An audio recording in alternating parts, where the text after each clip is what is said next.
Panda.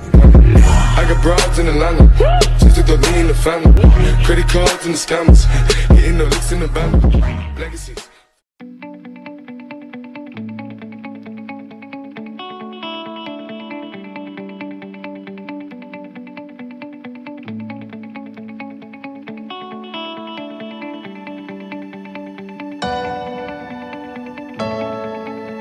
LG V30 first look.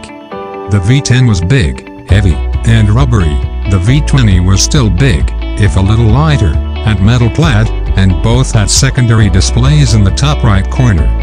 The V30 is light, compact, and has a single display that leaves little room for anything else on the front. Talk about continuity. Design looks a bit like a Samsung, but the V30 is still a premium glass and aluminum device. It's also impressively light for what it has inside. The introduction of dust and water resistance is welcome, even if it's cost the V30 a removable battery.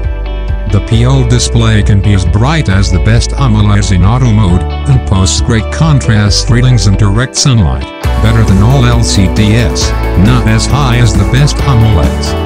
Reasonable color accuracy can be achieved too, if that's your thing. Average delta of 3.8. Battery life leaves us in a quandary. While LG's phones have historically never aced our web browser test, we were hoping for more than 8 hours. But then we weren't at all prepared for the almost 17 hours of video playback. Longevity on a 3G voice call is also excellent. Choose wisely. The user interface is mostly the same as on the G6-app drawer or no app drawer. Customizable nav bar, entirely custom settings menu, colorful icons and theming support. The one thing that sets it apart is the floating bar, a mix of the now-gone secondary display and Samsung's Edge panels, a mix you could disable and never miss. Benchmark performance is average for the hardware, that is, the benchmarks that we managed to run, which weren't many as this pre-production unit wouldn't let us. In our loudspeaker test, the V30 scored a very good rating, louder than both the V20 and the G6. Image quality from the main camera in good light is superb, a lot of detail, low noise, pleasing colors.